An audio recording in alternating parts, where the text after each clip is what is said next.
Hello, welcome to Patched. I'm your host, Paul James. Today I'm joined by one of our newest recruits at Player 2. We'll claim him. No one else can have him. He does some cool stuff around the traps as well. Jamie Penningh, welcome back, mate. It's good to be back. How you going? Very good. And I think for anyone who watches and listens to the show regularly, you'll be well aware of Jamie's exploits in the past. He's a great authority when it comes to all things Nintendo, and so you can bet your bottom dollar we're talking Nintendo today if you haven't actually taken a look at the headline of the video slash audio, the podcast today. So we've done a few of these 2024 previews so far for PlayStation, for Xbox. Once we got a bit of a sniff of showcases and those sorts of things coming for some of those other companies, we flipped the script around a little bit. We're talking Nintendo today. We're probably, I guess we're not going to wade too deeply, I think, into a Nintendo Direct sort of speculation because we don't exactly know when or if technically it's even going to happen yet. Feels kind of likely. I don't know about you. But I guess we could be potentially days out at this particular point. Pretty keen on getting a bit of a look at what's in store, or are you feeling okay at the moment and just awaiting what happens at the back end? It's going to be an interesting year, considering we've now gone 7 years into the Switch's life cycle. It's starting to get to the point where it's like, yes, the next console is somewhere on the horizon, but you've still got to support your 130 million plus. Yeah, I know. Game base of customers. So it's it'll be interesting to see. Obviously, they've got some announcements already with Luigi Mansion 2 remake, Princess Peach Showtime, and Paper Mario the Thousand Year Door remake. But it'll be interesting to see what else they've got on the horizon. So you are still expecting... let's work on the assumption that this console comes out this year, which I don't know about you, but I feel like is a pretty reasonable assumption at this point. There was a little bit in me kind of getting towards the back end of last year. I thought, are we going to do like a March launch again like the Switch? But I think that was very much just a unique case, and they probably couldn't hold on to Zelda Breath of the Wild too much longer and all those before they just had to get it out the door. They've been promising it for so long. Do you think end of 2024 is the year? We may as well kind of get into some of our predictions and stuff now. What are you feeling in terms of the timeline for this thing? Possibly. Like, I'm honestly feeling that we'll get an announcement. We'll definitely get an announcement. Yep. September, I would say. But then for an actual release, I don't know if we'll get a release this year. I reckon we might get a release maybe early next year, around February, March. But it's hard to see because they've already got a very successful console. It's going to be very difficult, as they've done in previous generations, to back that up. Because generally, since the Wii, GameCube, they had a 21 million sale base. Wii was 100 plus. Then Wii U was 13. And now Switch is 130. So going off their history, you would think that this is not going to be as good as what it is. But if they continue to iterate based off of their current system, but there's still the problem of having to advertise it as a new system. So yeah, I think naming conventions and good marketing will be a real key there. They want to hold on. Yeah, they want to hold on to the Switch as long as they can because it is so successful. They just want to hold on to it as much as they can, get as much life out of it as they can. That's why they have gone for nearly over 7 years now. Yeah. And so there's that very important balance of still keeping everyone happy with what is coming and what they've got now, but then going forward, that's going to be the real test. Yeah, I don't think... I guess based on the word that is already kind of getting out there about what this platform is and how it feels like it's really, really similar to a Switch. Like, it doesn't feel like... I mean, there's going to be probably some sort of gimmick, I'm sure, because Nintendo... And so I guess gimmick can kind of be considered a disrespectful thing. I don't necessarily mean it that way, but like some, I guess, point of difference for the whatever the next console is versus the Switch. But it does feel like, from everything you kind of see and hear and read, that they might be going for a console that is pretty close to what the Switch is. They've recognised that they've got a model that kind of works. That has allowed them to focus on one platform as opposed to having the home console pillar and the portable pillar, that they've been able to bring those two together in this beautiful hybrid package.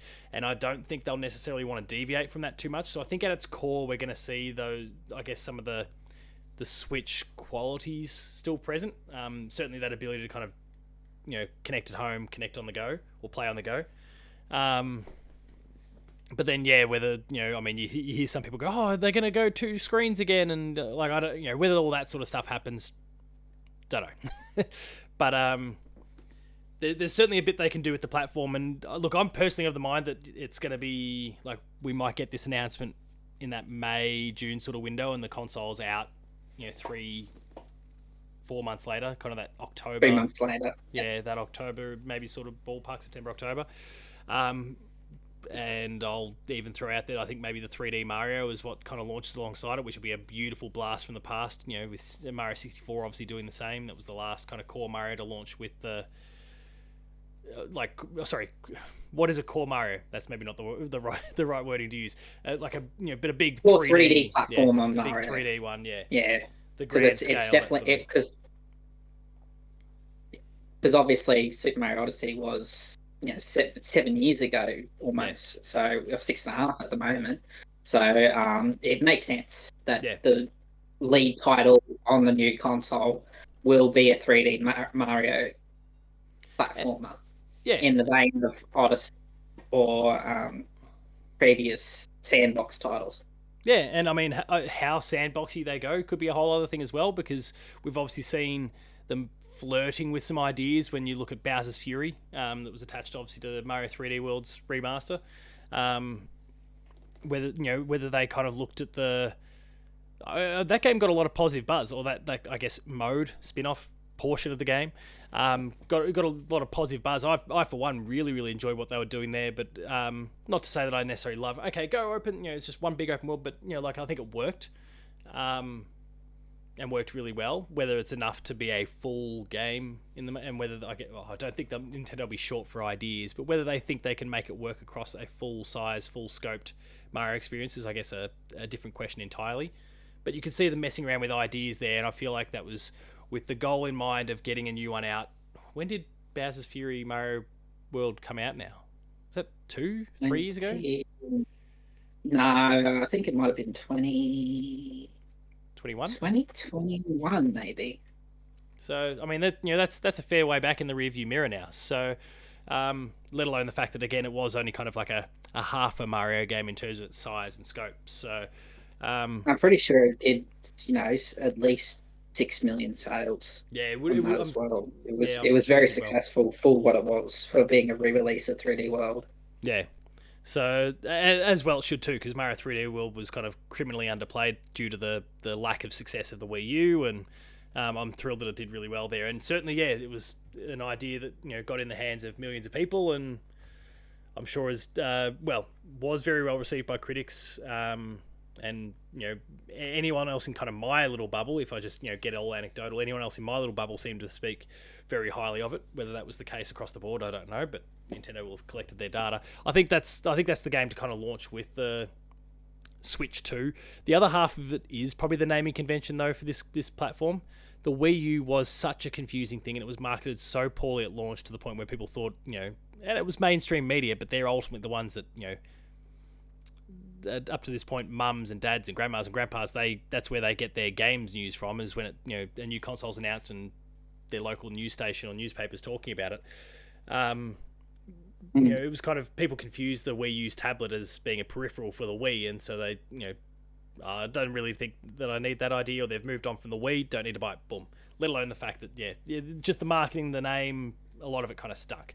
So I'm hopeful that, I guess, when it comes to your point about people jumping onto it and those ups and downs that we've seen with Nintendo consoles over the years, I'm hoping that it's just a simple job of marketing and naming convention. If they can get that right, like if it is And I'm sure they won't go down here because I'm sure the console will be different enough that you probably can't just slap a number 2 on the end.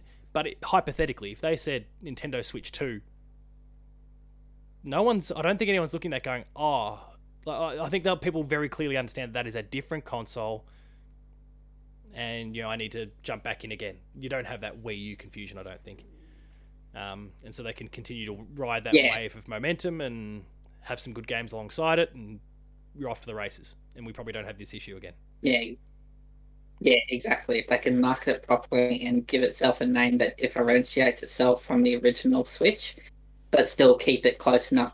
It's just iterating on the console rather than a complete revolution of the console because it doesn't need it. Super Like Switch it they is. combine, yeah, Super Nintendo Switch, Nintendo Switch 2. It's got to be something. It could be Super Nintendo Switch. It could harken back to their old, you know, from the NES to the Super NES days, and it's as I said, it's going to be very interesting later on this year what we see from them because they can be a bit different sometimes. Absolutely. And so I guess to that point of difference, I flagged before, just kind of threw a top level idea out there for what the console could be, and people talking about, two screens and those sort of things, or speculating whether there's going to be two screens or whatever. What do you see this console being like? I guess how big of a step away from the Switch does this thing go? Do we get multiple screens? Do we? I guess yeah. I'll just leave the ball in your court. Where do you think we're going with this? It is so difficult. Like they've done so much with what they've got. Obviously, they still need to keep that hybrid capability. Connecting it to the TV, having it being able to travel portably. They've obviously got to improve on the specs. The specs are very much outdated now. Even though they are still very good. Well, the games are still on it are still really damn good for what Oh, the for sure. technology is. But obviously, the technology is now years old, like nearly a decade old now. So, with the vast improvements in technology, I mean, they were talking about there was rumors about AI using DLSS to improve the resolution and the frame rate and all that sort of stuff. That's a lot of technical jargon for what I'm used to, but obviously, yeah, there's got to be more power, more space. Hopefully, because they've got that 130 million plus player base already, that there's going to be the backwards compatibility because I think that's crucial if they want to um, keep their customers going forward. Obviously, they've been talking about the Nintendo account carrying forward this time because That's they've equally tried to huge. establish that um, every time there's been a new console, they've had to make a new online system, and hopefully that's not the case this time. They've been talking about bringing it over, carrying it over for the first time to the new system, and I think that's a win for everyone. If they can keep that backwards compatibility, keep that online system going forward, obviously improving it with technology, but keeping that account with all your previous purchases, which would also lend again back to that backwards compatibility. As for the actual console itself, there's been rumors about it being an 8-inch LCD screen, which there's been a bit of backlash about because people think, oh, it should be an OLED because we've had the OLED We've with come to expect better improved because of model. we've experienced a better screen, and so people feel like that should just be the given. But there's some give and take, and I will just say, and I'm shilling a little bit here and the kind of jumping ship to my other brand that I love dearly. But like 8-inch LCD screens work really well. I've got like PlayStation has sent me the Portal at the moment, and that screen is unreal to look at, and it's an LCD screen. Now I know OLED is better, and I Yeah, absolutely love my OLED display on my Switch. I love my OLED on my TV. All those sorts of things. Like it looks wonderful, but you are not losing a crazy amount if you get yourself a good LCD screen, especially given the size and the form factor of these things, and what that could potentially unlock in terms of other features of this next platform by not having to pay a premium for the screen could really pay off in terms of. I mean, we know people kind of get their knickers in a twist over the power the Nintendo platforms and the fact that they're kind of lagging behind what PlayStation or Xbox have been doing. And I know that's not Nintendo's priority, but what you can take away by with through the screen, you can maybe give back to the platform in a little bit of extra horsepower or something like that. Or you just bring the price down to that more affordable level, or more memory, or there's so many different things they can do. I think people probably need to lay off when it comes to the whole LCD screen thing. I get it, and I'd love an OLED as well, but you're not you're not losing significantly here, and the gains could be much greater. We'll never know what those gains necessarily were, but the gains could be much greater. Sorry to hijack that though on you. And you got to think back to that's all right. You got to think back to the LCD screen that is in the original Switch. Like I still have an original Switch. Like it's old technology now.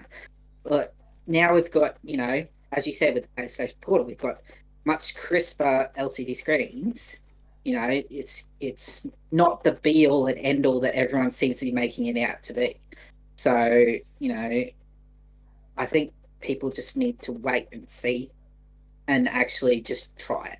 Because honestly, as much as everyone loves an OLED, because an OLED, an OLED's an OLED, it brings out all the nice, pretty colors. But if they have a much more up to date LCD screen, it's going to be cheaper for the customers. It's going to be cheaper to make. Therefore, you can offer then to a much more wider variety of customers, rather than if you slapped an OLED screen on at the beginning and charged, I don't know, 600 plus, you are limiting your market. Yeah, you are starting to limit your market. So it's a definite choice to make sure that keep the costs down as much as possible to make it more available to more and more people. Yeah, I mean, Nintendo's whole goal with everything they do, from the software they make to the console itself to even what they're doing in film these days, it's all about making these things accessible, and that does extend through to the price. So if the LCD screen, but admittedly a much better probably LCD screen than what we would have had in the Switch, to your point before, with how much technology has changed since probably the point that they made the decision on what type of screen they were going to go with. So that that'll even be pre 2017. There's a lot there's a lot that's changed and a lot that's improved, and you can get a very good LCD screen, save some money, and again, there's a range of different directions Nintendo could go with that saved money, but I think all of them could amount to a much better product. Exactly. Yeah. So then they can put more into the actual insides of the product to try and get that more processing power, to have that bit more battery life. We've had with up to 9 hours with the current improved battery in the Switch. So there's always the opportunity to improve other places while still keeping the cost down. Yeah, and I mean the battery life in the Switch is pretty unreal when you compare that to everything that the competitors offer, especially anything with the actual battery inside it. It's quite incredible. And does that have to take a step back or so if they if the console itself gets a bit more powerful? Probably, but when you're going from 19-ish, 19, 20 sort of hours and then pairing it back from there, there's a pretty high likelihood that you're still going to be well ahead of the competition, even if it lasts 10 hours. I don't think like Steam Decks and ROG Allies and those sort of things, they're not busting out those sorts of hours. A PlayStation Portal does, but that's because it's not like all the heavy work is actually going on the console, and it's literally just an internet connection that's having to maintain.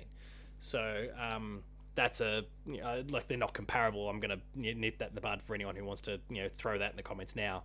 They're completely you can't compare them. But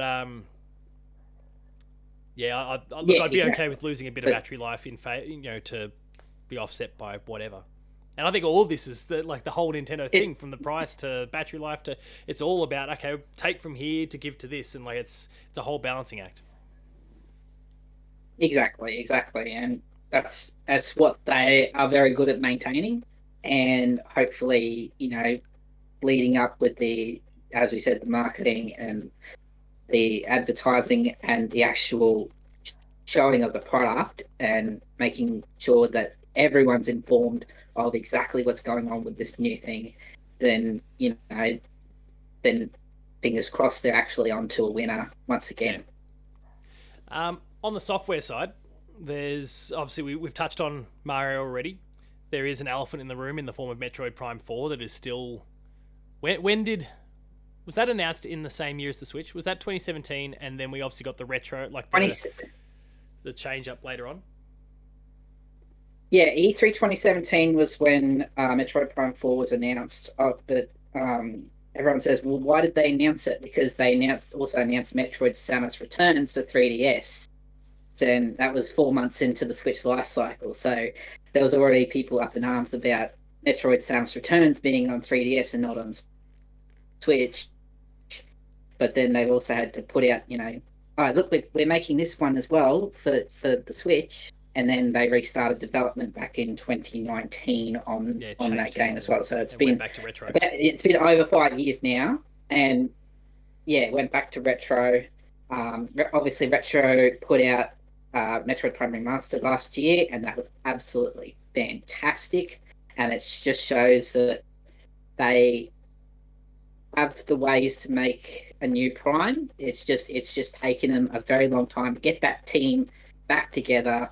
Obviously, it's not the original people that worked on the original trilogy, but getting the people together that understand how Metroid Prime game works, and what they're looking forward in, because obviously the trilogy sort of had a bit of a conclusion, and there was a bit of something at the end if you did get all 100% corruption. But then it's like, well, where do they go from there? And that's what they've had, 5 years to recruit everyone and then to try and work out what's going on. How do they go after the events of Prime 3? So to me, it's understandable why they have taken so long and why we've not heard anything. Obviously, people are getting a little bit antsy as to when it's going to happen. If it's going to happen, I think it'll still be happening, but I could see them maybe doing a Breath of the Wild or Twilight Princess and doing it either cross-generational or even just shipping it over to the new console and have it as a release window, rather than on release. I'd like the cross-generational idea. I mean, I like it through the lens of great. That means it's sooner rather than later at this point. And obviously, exactly. To your point, it has been quite a long time that people have been waiting. But I like it through the lens of Metroid has been one of those franchises that, despite critical acclaim, has just never gotten a lot of traction.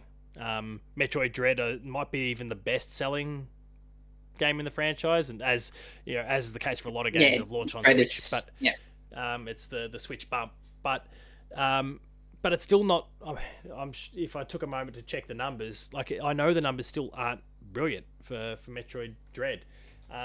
It's just one of those franchises. I think Dread just made 3. Yeah. Okay. Yeah, I think Dread just made 3 million. As of December 2022, the game sold 3.04 million copies worldwide, which is good numbers. Like most companies would be stoked to have a 3 million selling game.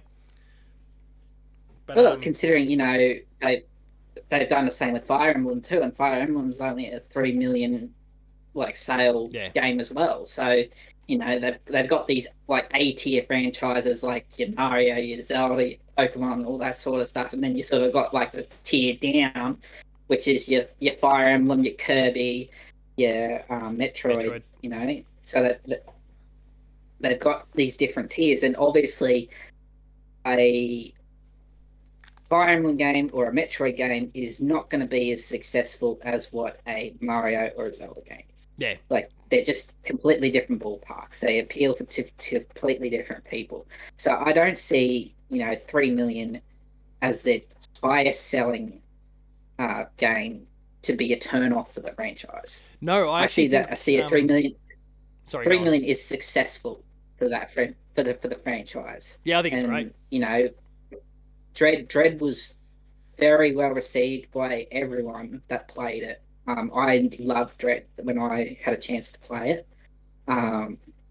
So they've got that goodwill now from it was obviously Mercury Steam that developed Metroid, Metroid Dread, and they're hopefully working on something else in the future as well. Another hopefully 2D Metroid. Yeah. But then obviously with the 3D Metroid, that also appeals to a different case of people as well.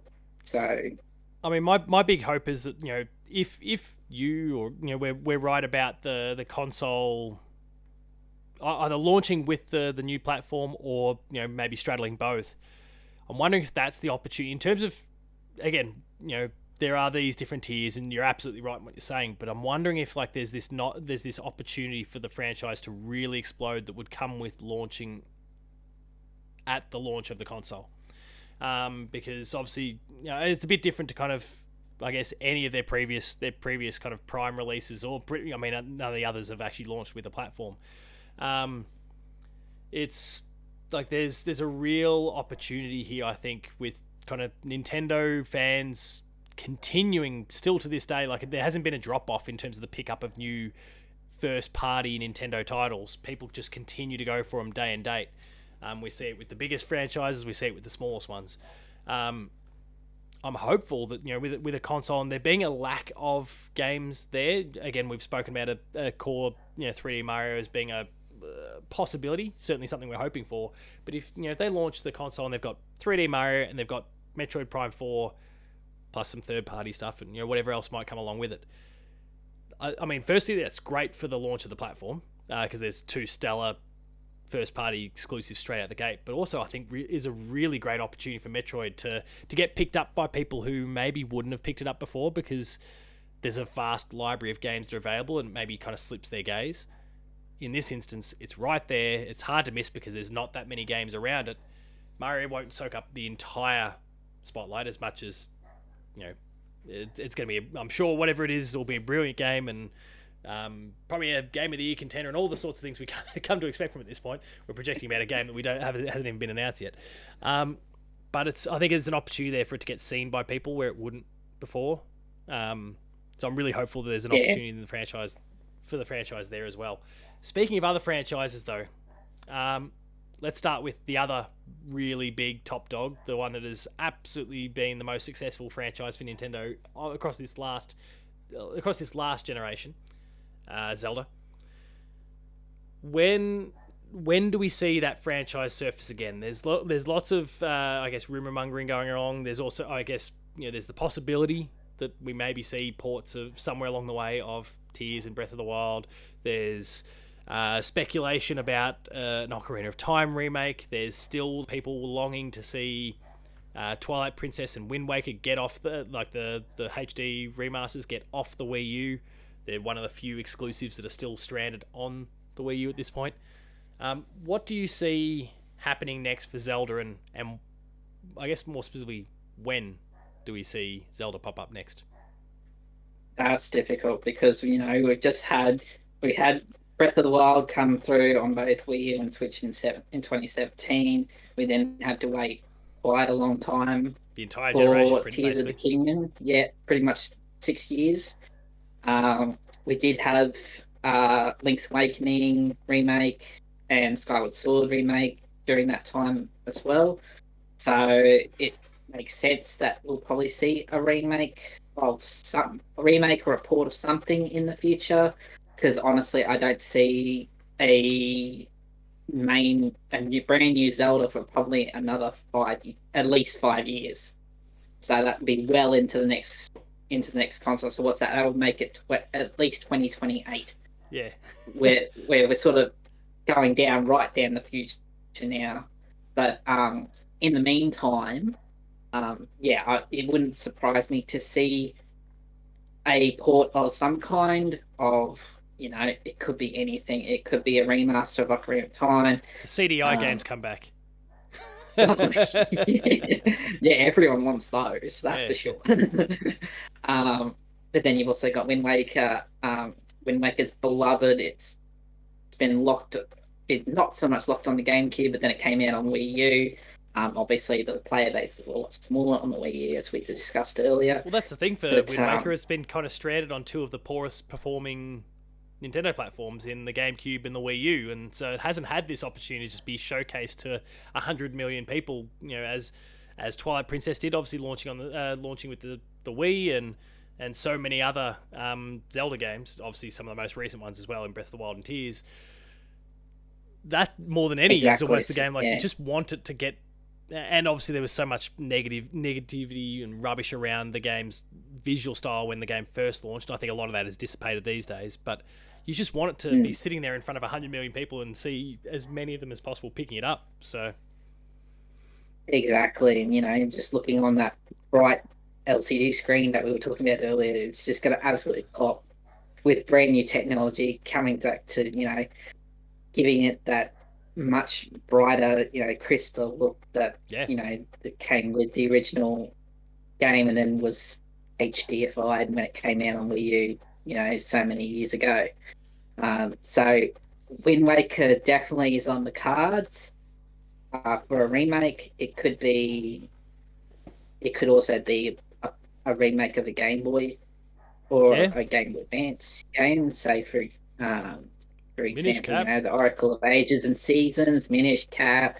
You could, if they went down the dual screen route for some unknown Oh, reason, they could probably do one two. But um, yeah, I do I do think that Wind Waker is probably the best. It's just a matter of when they do it, yeah. because yeah, it could be it could be a release window. It could be a year or two down the track. Who knows? It feels like the type of game that, yeah, maybe doesn't launch with the system. And obviously, we've kind of spoken about some games that would be probably fantastic fits for that launch window already. But it's one of those ones you go, okay, 6 months down the line, here's your Zelda fix. Here's the thing you've been wanting for a while now in terms of these remasters coming off the platform. We'll bundle up Twilight Princess, we'll bundle up Wind Waker. Here's the pair of them. Wii U remasters, boom, there they are. They probably won't do them together because they'll want to wring every dollar they can out of us, and they'll come out one at a time at full price. But I like the idea of Nintendo, thinking about its consumers and giving us a little care package of the pair. Um, but yeah, I feel like that within that first 12 months, but maybe towards the And back then end of it. also, yeah, yeah, and then you see they're already doing GameCube remaster with Paper Mario 1000 Year Door, so they're definitely thinking about bringing those older titles from that are less accessible consoles to a much bigger audience. So it's definitely on the cards as to what they're going to do going forward.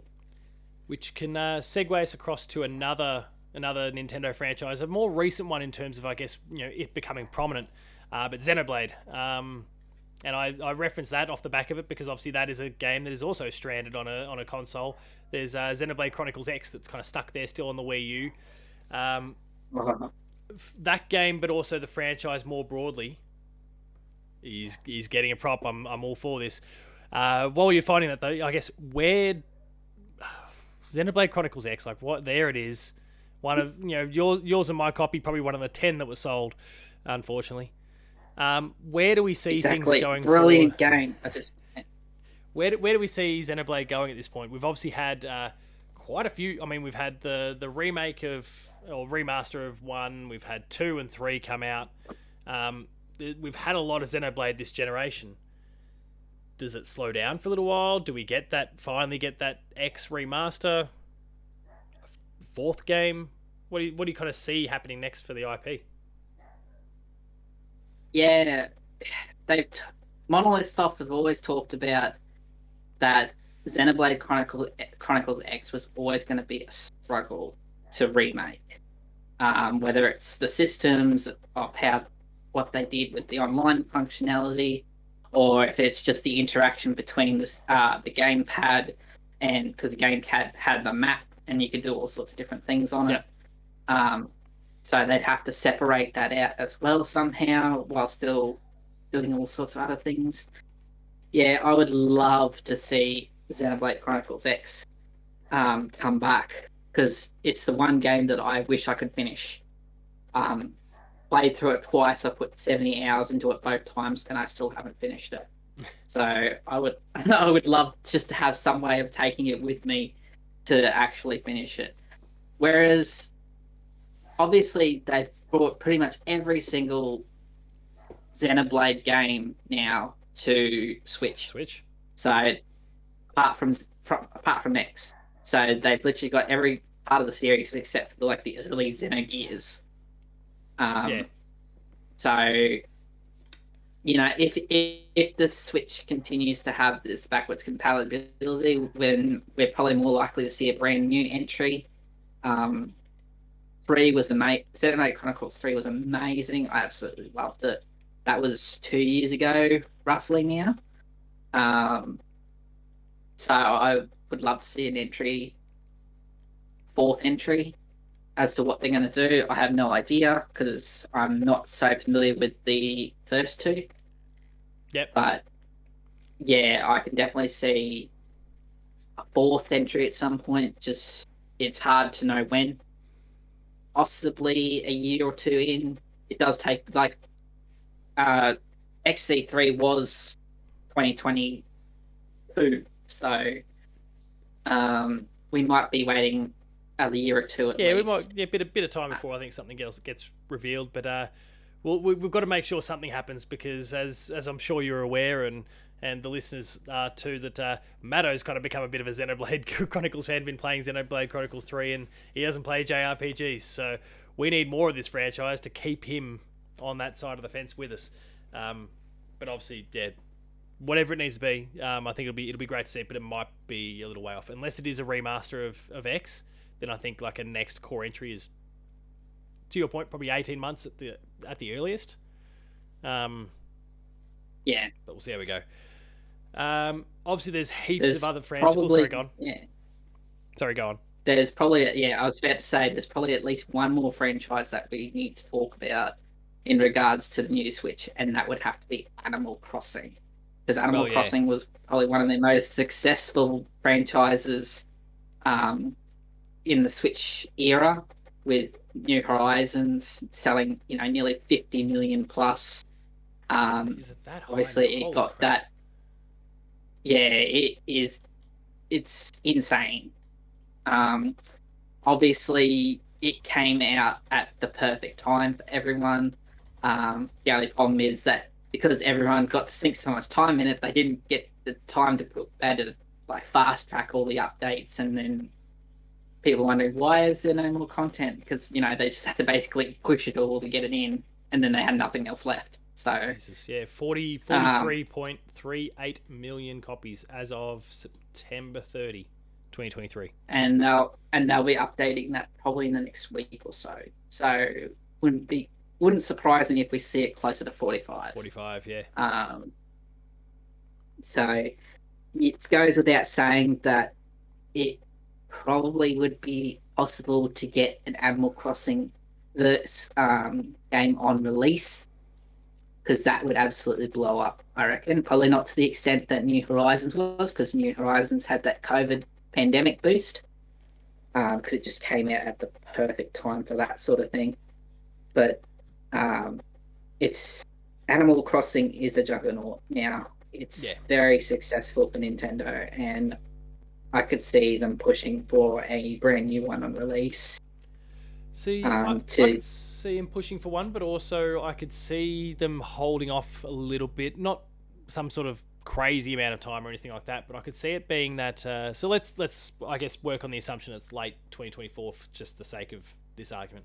I could see it being that late 2025, that holiday 2025 game, as being like the second wave of giant sales. Like they get their big bump from the launch, everything's going well. We've had Metroid, we've had Mario, we've maybe put out some remasters or other titles along the way, and 12 months on, boom, there's Animal Crossing, or boom, and I guess can drop the other kind of big ones that are in that same conversation. Yeah. Boom, there's Mario Kart 9. Boom, there's Smash Brothers. One of those, that sort of ilk, the ones that have sold minimum.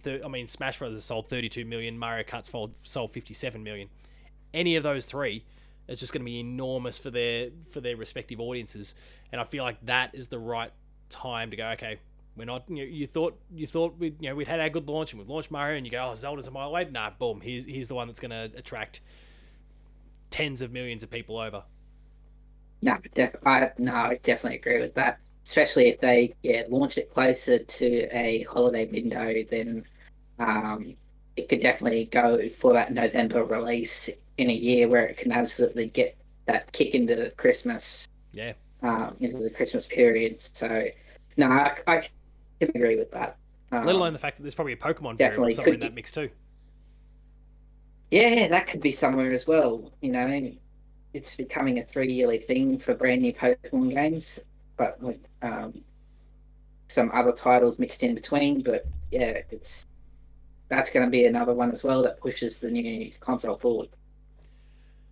I guess I touched on Mario Kart in there, and I think everyone had just assumed somewhere along the way we were going to get a Mario Kart 9 on the Switch. Didn't happen because we got all these DLC tracks. But how far away does that make us from a Mario Kart 9 in your eyes? Because I guess the thing that's important to note is there wasn't a huge number of unique additional tracks added to this thing. A lot of them were updated, and we got obviously a lot of Mario Kart. Was it World Tour, the mobile one? Tour, Mario Kart Tour, Well, World yeah, Tour, yeah. yeah, A lot of those tracks came across as well. Some other kind of remakes of older levels. So I guess the fresh ideas weren't necessarily super prominent, even with all this DLC. So when do we get like a big Mario Kart 9 with fresh ideas and fresh courses and never before seen stuff? Because it's been 10 years since Mario Kart 8 came out. yeah, exactly. It's hard to see because Mario Kart 8 Deluxe has just been an absolute juggernaut for the console. Um, and now with all this DLC that's come out in the past year or two, that game is absolutely huge now. So where they go with a Mario Kart 9, who knows? Honestly, like they'd have more ideas than what I would, that's for sure. Um, yeah, when it comes out, that's even harder. Because if you're going to have like a mainline 3D Mario on release, uh, Mario Kart was released window for the Switch. Maybe they do the same. Yeah. Um, because it came out. I think it was a month later. Actually, it came out in Yeah. April 2017 from memory. Yeah, So April, May, something like that for sure. yeah, so it definitely could be release window, but where they go with it, I have absolutely no idea because they've just done so much with 8 Deluxe that who knows where they could go with it. I'm just trying to do a quick skim to see when that exact launch date was for Deluxe, but Yeah, the internet is not helping me. April, yeah, there you go, April 28, 2017. So, yeah, a month yeah, after, exactly. month and change. So, and 57 million, like that to me, that's insane. Yeah. 57 million, that's 40% of Switch owners have Mario Kart 8 And Deluxe, I mean, roughly. we say that, and like you're not wrong when we talk about it purely statistically, but that's getting pretty close to almost one per household when we're being realistic here, because you've got houses, people with multiple switches, you've got households with multiple Yeah, switches. That number comes down drastically when you're talking about the number of unique households with a switch. So you think of a family, and I mean, I've had about 4 switches in this house, over the journey. It's like the numbers kind of get skewed a little bit, but a yeah, I little think bit, yeah. the So we got ratio we is got three actually now much as well. higher. So it's one of those interesting ones as well. Similar sort of argument for Smash Brothers. You never know. That's probably, I feel like, of that trio that we are talking about in Kart, Animal Crossing, and Smash. I feel like that's the one that's probably the furthest away. I'd say Because it just so. Yeah. feels I like mean, far more unknown around the Sakurai. future, Yeah. and Sakurai specifically. Yeah, Yes. Like Sakurai's already said that he's winding down his YouTube channel this year to start a new project. Uh, so maybe it is a new Smash. Who knows? It could be something completely different as well. So I wouldn't expect to see Smash for quite some time because Smash Ultimate was, that was basically his final gift to Iwata to have everyone in that yeah. game, everyone come back and put as much as you can into this game, which he did. So he's got to have some form of ideas as to where he's going to go with a new one because that was a lot for Ultimate. and it was exactly what it was. It was ultimate. Oh So where yeah, they go with it, in name and nature for sure. yeah, exactly. So where they go with it, I wouldn't have a clue. He would have a better clue as to what he wants to do. Um, but yeah, we'll just have to wait and see. I can't see it for quite some time though. Now, obviously, there's been lots of different franchises that have kind of launched on this platform, and I know time is kind of a thing that we're factoring in tonight. So, are there any franchises you really want to touch on before I kind of throw another little curveball? Well, a little franchise related curveball. Anything from this generation past that you're kind of expecting to re-emerge some point early in the piece for this Switch 2, Super Switch, whatever it is. Yeah. Cool. That's a bit of a hard one because I'm just trying to think what sort of have to have a look Yeah, at no, the that's old. fine. Because I mean, I guess as we kind of go through it, there's things like Kirby, there's Fire Emblem, there's all these franchises that kind of really Pikmin that have really kind of exploded over the course of this generation, um, and they feel feels kind of natural for them to keep going. Hell, we could even talk about Mario Party and those sort of things, but they're just kind of given. That's just kind of a given that we'll get Mario Party. Um, Um, F-Zero, F-Zero, Star Fox. They're probably the two that we can think of off the top of my head. That obviously we had a resurgence with F-Zero 99. That was quite a success, and they're still bringing little bits of updates here and there to it, which is fantastic to see. Star Fox has been absolutely absent since he featured in Starlink Battle for Atlas, 2017. So Star Fox is long overdue for something. F-Zero is also long overdue for something that's completely new, rather than it taking what was original and just remaking it so that it appeals to a new audience. yeah, But that's also saying that think like yes, it F-Zero 99 obviously appealed to a lot of people because it was easy and accessible. Obviously, there's a lot to it still, but having a brand new F-Zero, F-Zero GX was 2004, four. Yeah, 4. So I reckon. so that's 20 years. I mean, come on. I would love to see one. I would love to see a new F-Zero. Star Fox 2 as well, because Similar yeah, sort of Star window. What was Fox that, Zero. 2002 for Adventures? But yeah, obviously Zero more recently, and that wasn't ideal. Yeah. Whereas probably Star Fox Assault was probably the closest one. That was Yeah, on the like DS. original. Yeah. Oh, not even that. Just GameCube Star Was Fox that game? Assault. Oh, what am I thinking on the DS? There was one on the DS. Yeah, Star Fox Command. Yeah, sorry, I was thinking of Command. Yeah, my bad. Um, Yeah. yeah, there's So yeah, a lot for him to work with. Yeah. I'll throw out there. Exactly. I'm hoping now that. Sorry, go on. Oh, I won't interrupt your train of thought. no, you're right. You go. Well, I guess some of the ones that I think of that I'd love to see more, they don't necessarily quite have that same level of heritage, and certainly haven't been kind of, I guess, gathering dust for quite as long. But I do think of Donkey Kong. We're probably due there, especially given this talk of a movie kind of based around Donkey Kong off the back of the success of the Mario movie, and we've kind of heard rumblings about that. That'd be kind of, Nintendo respects the synergy of these things, so I'm sure there's some ideas at least bubbling along. I for one would love to see like a 3D Donkey Kong, a Donkey Kong 64 style Donkey Kong, maybe not quite the level of collectathon, but like that sort of model. Would love to see that. I completely fell in love with Captain Toad Treasure Tracker on the Wii U, and I just desperately want to see a sequel to Captain Toad Treasure Tracker. Not just the Switch remaster or anything like, but like a dead set next game. Yeah. That would be awesome, and I know that was kind of inspired by the presence in 3D World, but like it's got legs of its own. So I'd love to see that. Kid Icarus is one that I would love to see something happen with.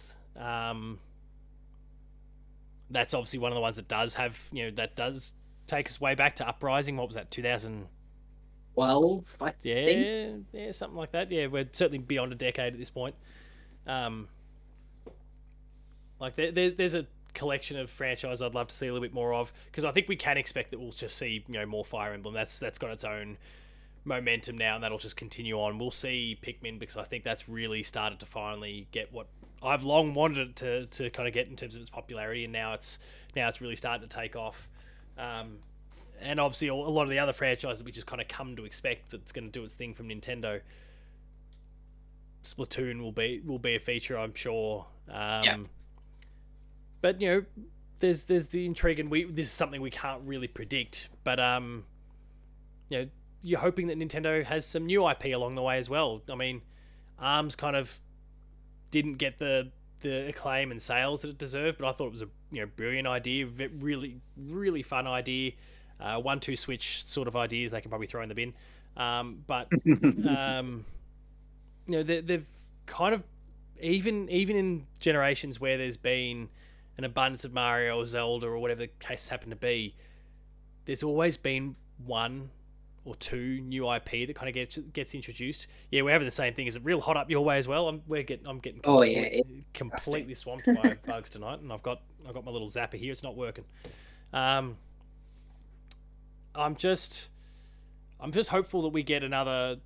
That I haven't seen too many dollar signs based on the success of every one of their established franchises. Hell, Luigi's Mansion even really exploded, and I adore that, but I don't want them to go crazy down that path as well. I want them to take some time to come up with the next ARMS, to come up with the next. I'm trying to name one for every generation here, but ARMS or Splatoon or the Wii. I'm sure there was something I'm not thinking of right now. Splatoon was Wii. Luigi's Mansion was GameCube. Yeah. ARMS on Switch. Yeah. ARMS they sent to die because they released Splatoon 2 like a month later, and yeah, that was the end of ARMS. So they'll come up with something. As to what we come up with, hopefully it's not too gimmicky, like 1-2 switch and all that sort of stuff. But there will be something. We'll just have to wait and see. Yeah. So I guess any other franchises you want to touch on quickly before we start to wind things down? No, I don't think so. I think we've covered. The only thing we haven't covered is Pokemon, but Pokemon's pretty much a given at this rate. It's always going to be there no matter what. So, upsetting its audience and. But yeah, other than that, I think we've covered quite a lot, really, to be honest, with what we've been talking about, and even just the small franchises as well.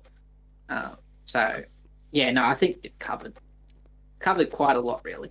Got to give some love to the little guys. There's some wonderful, tiny little franchises there that Nintendo needs to continue to nurture. Some that we haven't spoken about today that could pop up out of nowhere and really have bring a fantastic new perspective. And hopefully Nintendo's looking at some of those sort of old ideas too, because whilst the big hitters do the job, the small ones can add can be really additive to the platform and kind of continue to engage the franchise. I mean, hell, it's a smaller franchise in the grand scheme of things, and it leverages Mario still. But geez, I'm so glad to see Paper Mario kind of doing the remake here, and what that could mean for that little sub franchise there, and in terms of maybe committing more to that old school Paper Mario sort of vibe going forward. I don't know. We'll see. Yeah, lots of cool things that can go on anyway. Jamie, it's been a pleasure to have you on the show and get your thoughts on all things Nintendo. You are our resident Nintendo expert. And it could be a really busy 12 months or so for the company. When that time comes, I'm sure you'll have a lot to say. So as we wrap things up, where should people go to, I guess, hear the things you got to say about all things Nintendo Switch successor? You can find me on Twitter, X at Jamie Penningh. You can also find I've done some written stuff for Player 2. I did a review for the DLC for Pokemon Scarlet and Pokemon Violet. So it's 2 parts. So part 1 and part 2 are both on the website. Please go and have a read. And again, thank you to yourself and Player 2 team and Nintendo Australia for providing that code, because that was awesome to be able to have a go at that for the first time. And definitely I would. Looking forward to doing more in the future, that's for sure. Oh, don't worry, we'll have you back for sure. You're, like I said, resident Nintendo expert. You know this platform back to front, and we did a fantastic job with the reviews. If anyone hasn't checked out Jamie's reviews of the Pokemon DLC, please make sure to do so because it was awesome. If you haven't already, make sure to subscribe to the YouTube channel. If you're watching on YouTube, subscribe. Go check out a whole range of awesome stuff that you can find exclusively on that channel. There's more episodes of Patch. There's Player 2 Plays. There's heaps of cool different things and lots of shorts. We're doing so many shorts at the moment, so go check all that stuff out too. And those shorts are also on Instagram, TikTok, and more. Visit the website, player2.net.au. Jamie's reviews are there. There's a whole bunch of other cool stuff as well. Links to the podcast series Patch, the Player 2 Pixelcast, and Dev Diary. We're on Patreon. Go check out the Patreon. Jamie has shouted out his social handles there. For myself, Paul James Games. The website is player2au. Otherwise, Jamie, thanks again for coming aboard, mate. Nah, thanks. It's been an absolute pleasure. Listeners, viewers, thanks a lot for watching, and we'll see you next time. See you guys.